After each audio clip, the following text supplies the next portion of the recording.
तो चलिए positive living के वेज ऑफ पॉजिटिव लिविंग, हमारे इस वेज ऑफ पॉजिटिव लिविंग हमें इसलिए उपयोगी है क्योंकि जब हम इन वेज को अपने अंदर डालेंगे तब देखेंगे कि हम अपने सबकॉन्शियस माइंड को प्रोग्राम करना अपने को आसान हो जाएगा।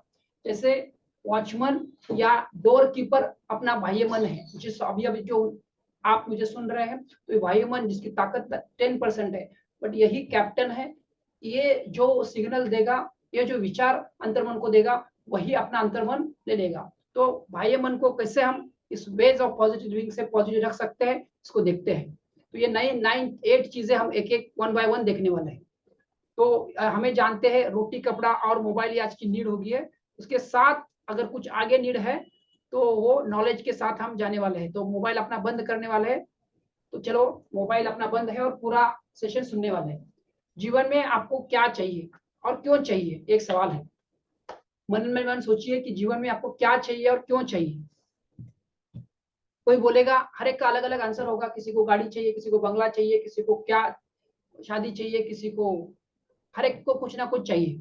तो अंत में अगर हम पूछे कि गाड़ी चाहिए क्यों, मुझे नौकरी चाहिए क्यों, मुझे शादी चाहिए क्यों, मुझे बच्चे चाहिए क्यों, तो क्यों का आंसर आपके सामने आएगा। तो हर एक अगर देखेगा तो ये आनंद के लिए है।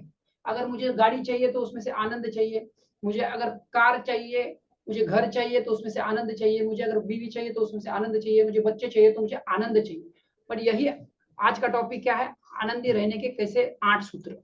तो जिस चीज ये आनंद पाने के लिए हम पीछे भागते रहते हैं, वही आनंद हम छोटी छोटी चीजों में खो बैठते हैं। पूरा सुबह से लेकर शाम तक, एक साल से दूसरे साल तक, पूरी जिंदगी भर हमें आनंद पाने के लिए भागते रहते हैं। और यही आनंद अगर हमें खोना नहीं है तो हमें याद रखना होगा कि हम इसको बिना खोए कैसे आनंद पा सकते हैं। अगर हम life full of love, joy and enthusiasm जीना होगा तो ये हमें आगे के कंसेप्ट सीखने होंगे।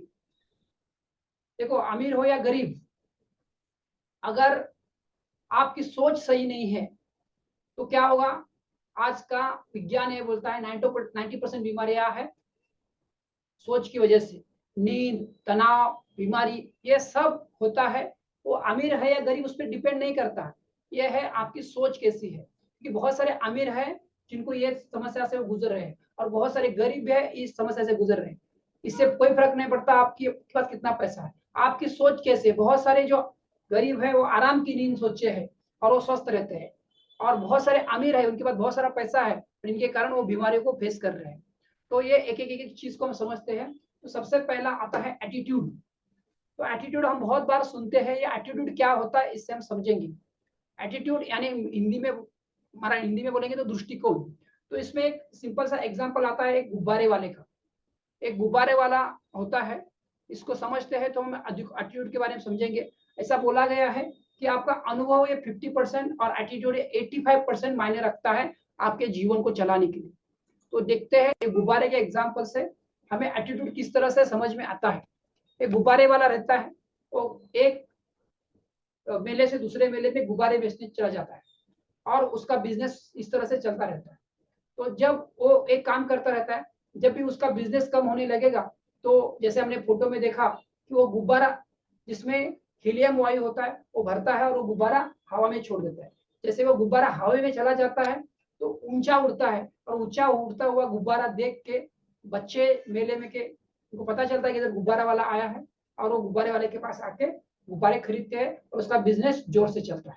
ऐसे उसका बिजनेस चलता रहता है एक मेले से दूसरे मेले में। और जब अगर बिजनेस कम हो गया तो फिर हवा भरने का, और वो हवा गुब्बारा ऊपर छोड़ना है, और गुब्बारा ऊपर छोड़ने से बच्चे आ जाते हैं, इसका चल रहा होता है। ऐसे एक दिन क्या होता है, एक मेले में एक लड़का उनका जो कुर्ता है पीछे से खींचता रहता है। उनको समझ भी नहीं आता क्यों लड़का पीछे क्यों खींच रहा है। तो उस लड़के को देखते हैं और पूछते हैं क्या चाहिए तुम्हें, कौन सा गुब्बारा दो। तो लड़का बोलता है मुझे गुब्बारा नहीं चाहिए, बट मुझे एक सवाल पूछना है। वो सवाल मैं आपको पूछ रहा हूँ, आप भी इसको ध्यान से सुनिए। तो सवाल ये पूछता है, क्या ये जो गुब्बारा है काला कलर का, ये ऊपर उड़ सकता है क्या? काला कलर का गुब्बारा ऊंचा हवा में उड़ सकता है क्या? उसका ये सवाल सुन के उस गुब्बारे के मन में कुछ हलचल होती है, क्योंकि इस तरह का सवाल उसको किसी ने पूछा नहीं। तो वो उस बच्चे को जवाब देता है कि बेटा, ये गुब्बारा आकाश में उड़ता है उस कलर की वजह से नहीं, किसकी वजह से उड़ता है? मैं उसमें एक हवा भरता हूँ, उसका नाम है हीलियम, और वो हवा से वजन ज्यादा होता है, इसके लिए वो गुब्बारा ऊपर उड़ जाता है। उसमें ये फर्क नहीं पड़ता कि वो काला है या गोरा है या फिर पीला है या हरा है या नीला है, उसमें जो हवा भरी है उसकी वजह से ऊपर उठता है, उड़ता है। दोस्तों, यहाँ पे ये गुब्बारे की स्टोरी हमें बताती है कि हमारे अंदर एटीट्यूड कैसा है, पॉजिटिव एटीट्यूड है कि नेगेटिव एटीट्यूड है। अगर हम पॉजिटिव एटीट्यूड के साथ हर चीज करेंगे तो हम अपने जीवन में ऊपर ही ऊपर जाएंगे, और नेगेटिव एटीट्यूड के साथ जिएंगे तब हमारा गुब्बारा ऊपर उड़ेगा नहीं, यानी हमारा जीवन जो हम सोचते हैं उस तरह से जीवन हम नहीं जी पाएंगे। तो मेनली ये है, हमें ये देखना है कि किस तरह से हमारा गुब्बारा पॉजिटिविटी से भरा हो। जैसे आप हर रोज हम सुबह और शाम सेशन लेते हैं, या फिर आप वीडियोस देखते हो, हमारे जो रिकॉर्डेड वीडियो सिलेबस के, उससे आपको पॉजिटिविटी में हेल्प होती है। तो इस तरह से हम अपना दृष्टिकोण जो है 85% मायने रखता है।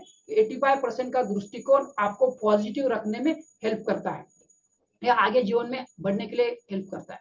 और वो 15% है अनुभव होता है।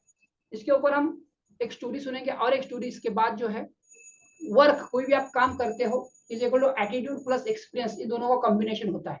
एटीट्यूड हमने समझा, और एक्सपीरियंस कितना, मैंने 15% बताया था, 15%, तो 100% इन दोनों का कॉम्बिनेशन होता है। कैसे, इस एग्जाम्पल से समझते हैं। क्योंकि बहुत सारे लोगों का ये होता है कि मैं ये काम कर सकता हूँ, वो काम नहीं कर सकता हूँ, ये मेरे बस की बात नहीं। तो मेरे बस की बात नहीं, मुझे अनुभव नहीं, इसलिए हम नहीं कर सकते। अगर ये है तो ये गलत है। कैसे, इस एग्जाम्पल से हम समझते हैं। एक लोहार और एक कुम्हार, ऐसा केस 1 और केस 2 के एग्जाम्पल से हम समझते हैं। एक लोहार होता है पहला केस में, एक गांव में दोनों जगह है।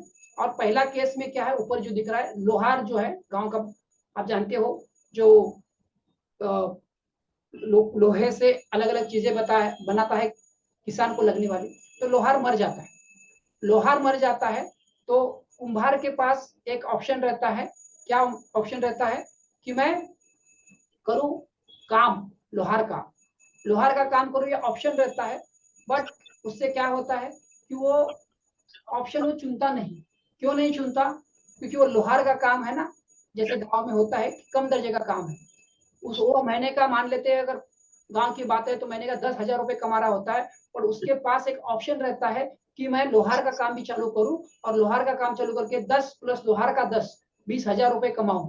पर कुम्हार थोड़ा सोचता है, मैं थोड़ा ऊंची जाति का हूं, मैं ये काम नहीं करूंगा, इसीलिए वो काम करता नहीं। तो लोहार मरने के बाद भी उसका इनकम 10 से 10,000 रहता है। तो ये पहला केस स्टडी हमने लिया। दूसरा केस स्टडी अगर हम देखेंगे, कुम्हार मर जाता है। एक एग्जाम्पल है समझने के लिए। कुम्हार मर जाता है, और कुम्हार मरने के बाद लोहार क्या करता है? लोहार के दिमाग में आता है कि कुम्हार मर गया है तो मैं काम करूंगा कुम्हार का, क्योंकि गांव में एक ही कुम्हार रहता है। मैं अगर कुम्हार का काम करूंगा तो मुझे और 10,000 रुपए इनकम नया सोर्स है। वो उस लोहार को सिखा के नहीं गया होता है, उसने सिखाया नहीं होता है। तो अभी लोहार को तो करना है काम, तो वो दूसरे गांव में जाके सीख के आता है कुम्हार का काम, और दूसरे गांव में जाके सीख के आने के बाद वो काम करता है। और उसके बाद स्टेप बाय स्टेप एक्सपर्टीज बन के एक्सपर्ट आता है, और वो दोनों काम शुरू कर देता है। और दोनों काम शुरू करने से उनका इसका इनकम 20,000 रुपए हो जाता है। यहाँ पे हमें ये समझ में आया, जो मैंने आपको दिखाया था, कि आपका एक्सपीरियंस सिर्फ 15% काम करता है। यहाँ पे हमने जो पिछले स्लाइड में देखा था, आपका एक्सपीरियंस सिर्फ 15% काम करता है। और आपका ये जो हमने एटीट्यूड देखा था, तो आपका एटीट्यूड, मुझे ये करना है, मुझे ये करना है, ये काम कितना करता है? 85%। तो ये इससे मैसेज ये देना है आपको, ये जो एग्जाम्पल हमने समझा लोहार और कुम्हार से, हमें जो भी लाइफ में हमें जीवन में काम आता है, हमें वो खुशी से काम करना है, ना कि मुझे ये काम नहीं करना है, मुझे वो काम नहीं करना है। इतना बेटर एटीट्यूड, मुझे ये कर गुजरना है। मैं हमेशा बताता हूँ मेरे वर्कशॉप में, कोई भी काम करना है तो एक रीजन काफी है। क्या है? करना है। और नहीं करना है तो 100 रीजन काफी है। तो हम 100 रीजन नहीं देंगे, हम एक रीजन के साथ आगे काम करेंगे। तो इस तरह से हमने एटीट्यूड वाला एग्जाम्पल समझा था। तो एटीट्यूड अगर अपना है तो हम कार्य को कर गुजरते हैं। तो चलिए दूसरे की तरफ हम जाएंगे, और दूसरा एग्जाम्पल है, वो जाने के पहले मैं आपको, ये यहाँ पे एक प्रोएक्टिव एटीट्यूड है। दूसरा एग्जाम्पल है प्रोएक्टिव एटीट्यूड। एटीट्यूड में एक सिर्फ पार्ट ऐड कर दिया है, प्रोएक्टिव एटीट्यूड। ये बहुत ही इंपॉर्टेंट है, प्रोएक्टिव एटीट्यूड। तो प्रोएक्टिव एटीट्यूड क्या है, ये इसको समझने के लिए अगेन मैं आपको एक एग्जाम्पल बताऊंगा। उस एग्जाम्पल के साथ आप समझ पाओगे कि प्रोएक्टिव क्या है। प्रोएक्टिव एटीट्यूड का अर्थ क्या है, सक्रिय दृष्टिकोण। सक्रिय, आपका एटीट्यूड सक्रियता के साथ। तो इसका एक एग्जाम्पल यहाँ पे मैं बताऊंगा और आपको सवाल पूछूंगा, तो सवाल आपका जवाब आप दोगे तो आपको इसका प्रोएक्टिव एटीट्यूड समझ में आएगा।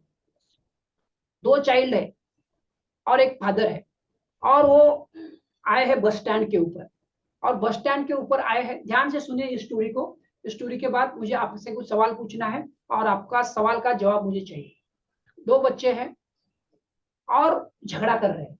बस स्टैंड पे बाकी के लोग भी खड़े हैं, सुबह का टाइम है, सुबह के 9 से 10 बजे का टाइम है। सब लोग अपना अपना जा रहे हैं ऑफिस के लिए, और ऑफिस को बस लेट हुई है, और ये दो बच्चे, छोटे बच्चे लड़ाई कर रहे हैं।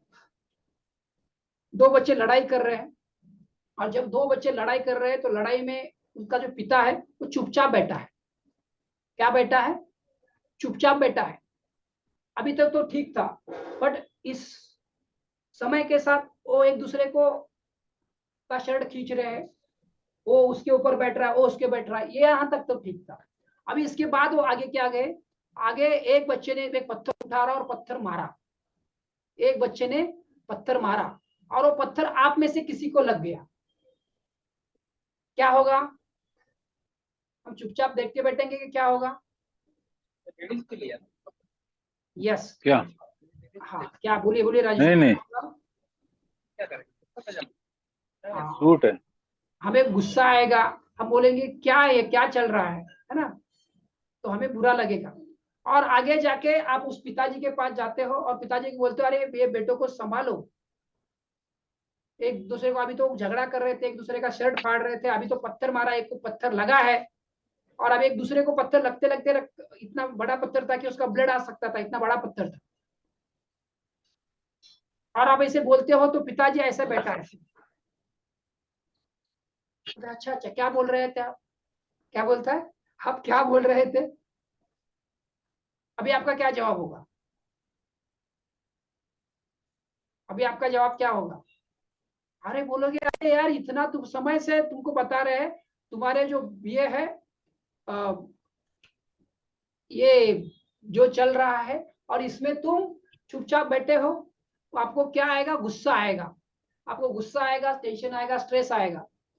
और मैं हमेशा एक सेंटेंस बोलता हूँ कि दूसरे की गलती की सजा खुद को देना यानी गुस्सा।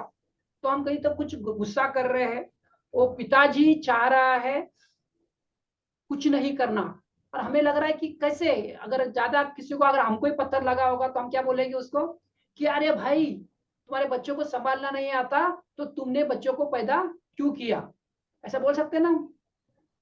पर उसके बावजूद वो चुपचाप बैठा है, पिताजी कुछ नहीं कर रहा। और पिताजी एक सेंटेंस बोलता है, वो सेंटेंस बहुत अच्छा है, वो सेंटेंस को हम सुनने वाले हैं, तो ध्यान से सुनिए। बोलते क्या हुआ, तो आप बोलते हो कि पूरा घंटा, आधा घंटा से तुम्हारे बच्चे जो है शैतानी कर रहे हैं, एक दूसरे को मार रहे हैं, और अभी तो उन्होंने पत्थर मारा, एक इंसान को लगते लगते बच गया, अगर फिर से रोका नहीं गया तो और एक इंसान को लगेगा। तो बोलता है क्या, क्या बोलता है वो, ध्यान से सुनिए। पहले केस में था कि प्रेरक स्थिति थी, प्रतिसाद हम लोगों ने गुस्से से दिया, और अभी दृष्टिकोण चुनने का स्वातंत्र आपको देने वाला हूं मैं। तो क्या बोलता है उसको ध्यान से सुनिए। वो बोलता है, क्या बोलता है, क्या बताऊं आपको मैं, इन बच्चों की मां गुजर गई है और मैं शोक में हूं। क्या बोलता है? इन बच्चों की मां गुजर गई है और मैं शोक में हूं। अभी आपका प्रतिसाद कैसे होगा बताइए। पहले स्थिति में हमें गुस्सा आ रहा था, उस पिताजी के ऊपर हम बोल रहे थे काहे को बच्चों को पैदा किया, और अभी दृष्टिकोण में हम, उसने हमको एक बात बताई और हमारा दृष्टिकोण बदलना शुरू हो गया। तो देखती है, ये जो आपके सामने प्रोएक्टिव एटीट्यूड का मैं एक मॉड्यूल रख रहा हूँ, एक प्रेरक स्थिति है। प्रेरक स्थिति में आपका पहले प्रतिसाद ये था कि वो जो पिताजी है वो केयरलेस है, पिताजी को किसी का कुछ केयर नहीं है, वो सिर्फ और सिर्फ अपने बच्चों को बिल्कुल ध्यान नहीं दे रहा है। जैसे ही हमने सुना कि उसकी माँ की डेथ हो गई है, उसकी माँ को अभी मैं शमशान भूमि में दफना के आया हूँ या जला के आया हूँ। तो देखो ये 4 चीजें अपने अंदर बदल गई, अवेयरनेस आ गई, जागृति आ गई, हमने देखा कि माँ की मृत्यु हो गई है।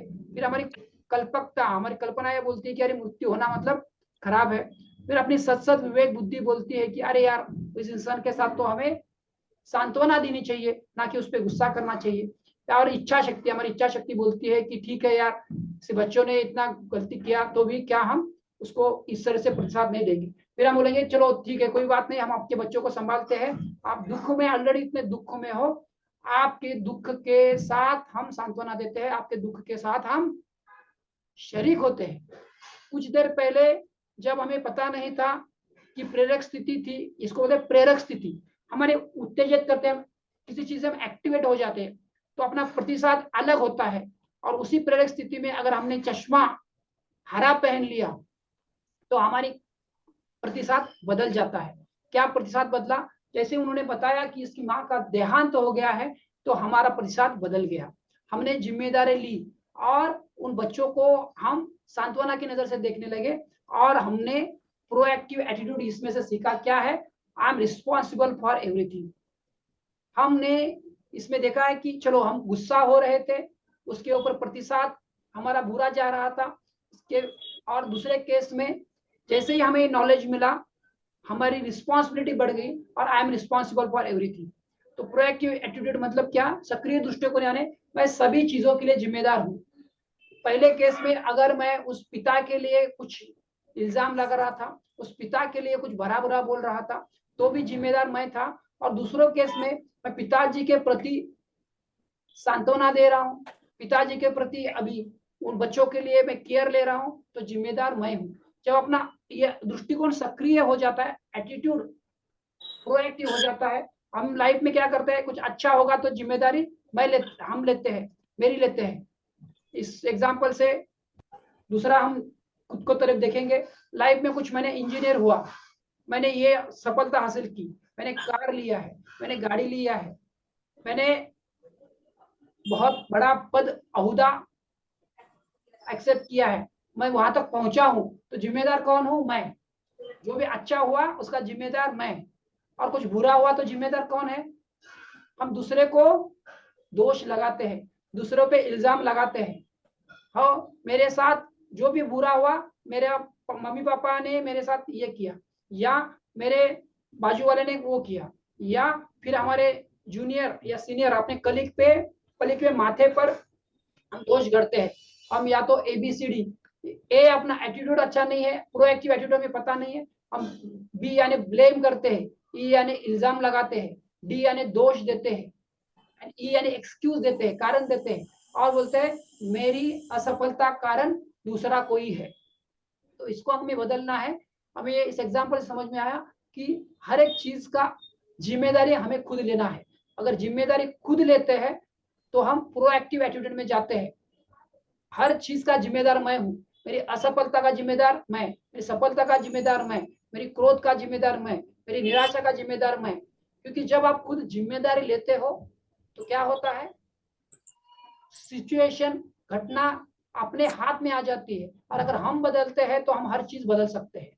और अगर हमने जिम्मेदारी दूसरे के ऊपर दिया तो वो बदलेगा, तब दुनिया बदलेगी। तो दुनिया तो नहीं बदल सकती, हमें खुद को बदलना है। तो ये प्रोएक्टिव एटीट्यूड हमें लाना है कि I am responsible for everything. जब हम ये रिस्पॉन्सिबिलिटी लेते हैं, अपने जीवन को हम बदलते हैं, तब हम अपने जीवन को एक नए आयाम पे लेके जाते हैं। तो यहाँ पे हमने समझा कि एक अपनी एटीट्यूड अपना सकारात्मक रखना है, मैं सब कुछ कर सकता हूँ, इस एटीट्यूड के साथ हम काम करते हैं तो हमें जीवन में सफलता मिलेगी। और दूसरा, अगर प्रोएक्टिव एटीट्यूड हम रखते हैं, कुछ होने के पहले ही हम बोलते हैं कि I am responsible for everything, मैं हर चीज के लिए रिस्पॉन्सिबिलिटी लेता हूँ, तो अपनी लाइफ में प्रगति होती है। अगर हम रिस्पॉन्सिबिलिटी नहीं लेते हैं तो अपनी लाइफ में हम प्रगति से खुद को रोकते हैं। तो इस तरह से हमने ये समझा। तो अभी ये जो वीडियो देख रहे हैं उनको ये सवाल है कि आप लाइफ में किन किन चीजों की जिम्मेदारी लेते हैं वो आप लिखिए, और कहाँ कहाँ अपना एटीट्यूड पॉजिटिव होता है वो लिखिए। फिर अगले वीडियो में अगला हैप्पी लिविंग का हम पॉइंट